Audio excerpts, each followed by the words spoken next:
سورج سے کسی نے اس کا مذہب پوچھا، وہ خاموش رہا، مسکراتا رہا۔ سوال دہرایا گیا تو سورج نے کہا، آنکھ ملا کے سوال کرو، تم سے آنکھ تو ملا نہیں سکتے، تم اتنی تابناک ہو۔ سورج نے کہا، تم خود پوچھو، سوچو، میرا مذہب کیا ہے؟ سائل سمجھ گیا کہ سورج کا مذہب اسلام ہے، اس کا تذکرہ قرآن میں ہے۔ پھر اسے مان خیال آیا کہ قرآن میں تو کفار کا بھی ذکر ہے، شیطان کا بھی ذکر ہے۔ وہ بڑا پریشان ہوا اور سوچ میں گم ہو گیا کہ آخر سورج کا مذہب کیا ہے۔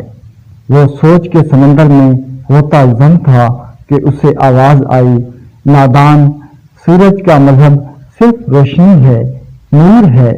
یہ مذہب اسے فطرت میں نہیں بلکہ فاطر نے عطا کیا ہے۔ سورج، چاند، ستارے سب اپنے اپنے مذہب پر کاربند ہیں، یہ ان کا مدار ہے، ان کے لیے مدانی گردشوں کا مذہب مقرر ہو گیا، اور کفار اسلام کے تفرقوں سے آزاد ہیں، سب کے لیے یکساں ہیں، رنگ و نسل سے آزاد، عذاب و ثواب سے بے نیاز۔ اس نے سوچا کہ یہ عجیب بات ہے کہ مذہب سب کا الگ ہے اور خالق سب کا ایک ہے، تعجب ہے، ایسے نہیں ہو سکتا۔ اس نے سوچا اور وہ سوچتا ہی چلا گیا، اللہ تو قادر مطلق ہے، خلاق عظیم ہے۔ اللہ نے ابلیس کو پہلے دن ہی ٹھا کیوں نہ کر دیا؟ نہ ابلیس ہوتا، نہ یہ بکھیڑے ہوتے، یہ رنگ رنگ کے نئے رنگ، یہ فرق کے فرقے، یہ عہد کے معبد، یہ الگ الگ سجدے، یہ روپ کے بہروپ، یہ ایک آدم اور کئی انسان، یہ ایک خدا اور اس کے جدا جدا عطا، یہ عجب صورتحال ہے۔ مذہب اور پھر مذاہب، اگر سب مذاہب سچ نہیں تو مذہب کیا ہے؟ مذہب کے نام پر دنیا میں کیا کیا نہیں ہو چکا، مذہب کی آڑ میں کیا کیا نہیں کیا جا چکا، مذہب کی حفاظت میں کیا کیا نہیں قربان ہوا، اور پھر مذہب انسان کے ہاتھ سے نکل جاتا ہے۔ لا مذہب بھی اپنے لیے ایک مذہب رکھتا ہے اور اپنی لا مذہبیت پر ایسے کاربند ہے جیسے مذہب والا اپنی مذہبیت پر۔ کافر خود کو اپنے کفر کا مومن سمجھتا ہے اور مومن کبھی کبھی اپنے کئی کافرانہ حرکات و عادات کو ایمان ہی کا حصہ سمجھتا ہے۔ وہ صرف لباس مذہبی اختیار کرتا ہے اور اعمال، چلو اعمال کا ذکر چھوڑو، کوئی اور بات کرو۔ اعمال کا ذکر کیسے چھوڑیں؟ کوئی اور بات کیسے کریں؟ مذہب گناہ کی سزا دیتا ہے، گنہگار کو اپنے دامن سے دور نہیں کرتا۔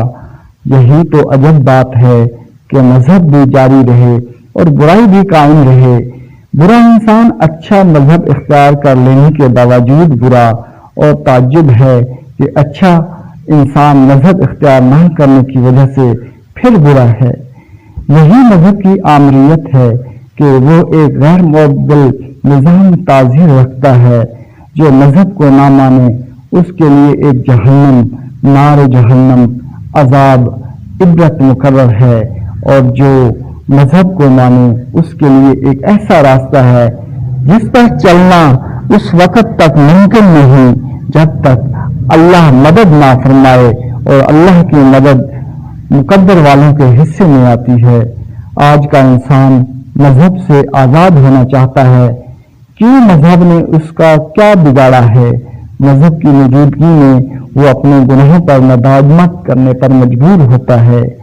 وہ حرام حلال، وہ حرام مال کماتا ہے اور اس کی وجہ یہ بتاتا ہے کہ حلال کی کمائی ممکن نہیں ہے، اور اگر ہے تو بہت کم، بلکہ کم، اور جب وہ حرام مال گھر میں لاتا ہے تو اسے یاد آتا ہے کہ ایک وقت آنے والا ہے کہ انسان سے اس کے مال اور اعمال کے بارے میں پوچھا جائے گا، کہ وہ نسبی خیال سے دور بھاگتا ہے، اور مذہب اس کے اپنے اندر سے آواز دیتا ہے، خبردار، تم بھاگ کے کہاں جاؤ گے؟ میں تمہارے ضمیر میں ہوں، تمہارے خون میں ہوں، تمہارے خمیر میں ہوں۔ غافل بھاگنے سے کچھ نہیں ہوگا، ٹھہر جا اور غور کر، یتیم کا مال واپس کر دے، دیکھ اپنے بچوں کو آگ نہ کھلا، یہ ناجائز کمائی تیری اولاد کے لیے آگ ہے۔ تیرے معصوم بچوں نے تیرا کیا بگاڑا ہے؟ ان معصوموں نے تیرا کیا بگاڑا ہے؟ انہیں عذاب کا لقمہ نہ کھلا۔ رشوت کی دولت تیرے لیے، تیری اولاد کے لیے ایک عذاب ہے۔ باز آ، نادان عقل کر، لیکن نادان کیسے عقل کرے؟ مذہب کیا بتائے؟ مذہب نے زندگی میں بڑے انقلاب برپا کیے ہیں۔ امیر آدمی کو مذہب بڑا راس آیا، وہ اللہ سبحانہ و تعالیٰ کی مہربانی حاصل کرتا ہے، مال جمع کرتا ہے اور بہت زیادہ جمع کرتا ہے، اللہ کا شکر ادا کرتا ہے اور صرف شکر ہی ادا کرتا ہے، مال تقسیم نہیں کرتا۔ وہ غریبوں کو توکل کی دولت سے مالا مال دیکھنا چاہتا ہے، غریب کو صبر اور استقامت کا سبق دیتا ہے، اسے مال نہیں دیتا۔ وہ بیمار کے لیے دعا کرتا ہے، اسے دوائی نہیں دیتا، اور خود بڑے ہسپتالوں میں داخل خارج ہوتا رہتا ہے۔ اس کے جسم سے خوشبو آتی ہے، اس کا لباس عطر میں ڈوبا ہے، اور دل فکر میں اس سے معلوم ہے کہ وہ جسے مذہب سمجھ رہا ہے وہ مذہب نہیں ہے، وہ مذہب کا لبادہ ہے۔ وہ جانتا ہے کہ سچا مذہب لبادے اور نقابوں سے آزاد ہے۔ آج مذہب پر گفتگو ہوتی ہے، بلکہ گفتگو ہوتی ہیں۔ ٹی وی پر افہام و تفہیم کے ذریعے مفہوم دین بتایا جاتا ہے، اور کسی مبلغ کی بات کسی اور مبلغ کی بات سے نہیں ملتی۔ شاید سب سچے ہیں، سب سچے ہیں، سب سچے کیسے ہو سکتے ہیں؟ کچھ لوگ سچے ہیں اور کچھ لوگ جھوٹے، یہ کیسے ہو سکتا ہے کہ ایک مذہب میں کچھ لوگ سچے اور کچھ لوگ جھوٹے؟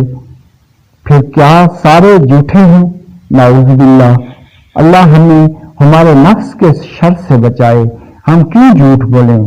آخر ایک دن ہمیں مرنا ہے، اور پھر موت کے منظر، مرنے کے بعد کیا ہوگا؟ اللہ کی رحمتوں اور رحمتوں والے نبی صلی اللہ علیہ وآلہ وسلم کی رحمتوں کو ماننے والے کے لیے مرنے کا منظر اور موت کا منظر رحمت ہی رحمت ہے۔ لیکن کون مانے؟ مذہب والوں کو یہ بات کیسے سمجھ آئے؟ کیا اللہ کی رحمت اس کے غضب سے وسیع نہیں ہے؟ کیا حضور رحمت للعالمین صلی اللہ علیہ وآلہ وسلم نہیں ہیں؟ مرنے کے بعد کا عالم آپ صلی اللہ علیہ وآلہ وسلم کی رحمت۔ اگر رحمت اعمال کے نتیجے سے انسان کو نہ بچائے تو رحمت کا تصور کیا ہے؟ کیا اللہ معاف کرنے پر قادر نہیں ہے؟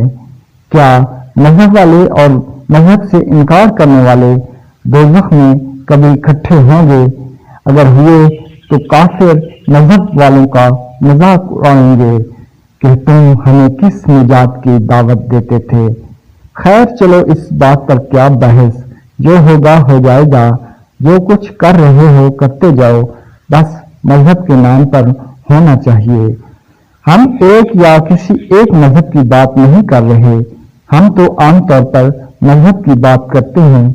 اگر انسان کا باطن صادق نہ ہو تو صداقت کا مذہب اسے کوئی فلاح نہیں دیتا۔ اگر کسی کو زندگی کی آسانیوں میں شریک نہیں کرتے تو صرف علم میں شریک کرنے کا فائدہ؟ وہ علم تو بتاؤ جس کے ذریعے تم اتنے امیر ہو اور تمہارا پڑوسی غریب ہے، یا کہ تم دونوں ایک ہی دفتر میں ملازم ہو اور ایک ہی تنخواہ پر۔ مذہب پر بحث نہیں ہونی چاہیے۔ چلو اس بات پر اتفاق کر لو کہ آئندہ مذہب پر بحث اور مذاکرے نہ ہوں۔ مذہب بتانے والی بات نہیں کرنے والا کام ہے، بات سچی ہے اور کام کون جواب دے گا؟ جب شروع میں کوئی کافر حضور اکرم صلی اللہ علیہ وآلہ وسلم کے پاس قبول اسلام کے لیے حاضر ہوتا تو آپ صلی اللہ علیہ وآلہ وسلم اسے کلمہ شریف پڑھاتے اور وہ مسلمان ہو جاتا۔ اگر وہ سوال کرتا کہ اب مجھے کیا کرنا ہے تو اسے جواب ملتا جو مسلمان کر رہے ہیں وہی کرو، جہاد کا وقت ہے تو تیاری کرو، اور اگر امن کا زمانہ ہے تو رزق حلال کماؤ، محنت کرو، عبادت کرو۔ کسی سے یہ نہیں کہا گیا کہ تم کتابیں پڑھو، تقریریں کرو۔ آج مذہب پر لائبریریاں بھری ہوئی ہیں اور انسان کا دل خالی ہے۔ مذہب علم نہیں عمل ہے، اور عمل کی انتہا یہ ہے کہ وہ انسان کامل صلی اللہ علیہ وآلہ وسلم جو سب میں افضل ہیں، ان کی زندگی سب سے زیادہ سادہ، سب سے زیادہ غریب، اور یہی ہے سب سے زیادہ بلندی۔ مذہب یہ ہے کہ خود پیاسا ہونے کے باوجود اپنے بھائی کو پانی کا واحد پیالہ پیش کر دے اور خود جام شہادت نوش کر لے۔ مذہب کے عمل کی بات کیا تھی اور علم کی بات کیا ہے؟ کون سا انسان ہے جس کا عمل اس کے علم کا شاہد ہو؟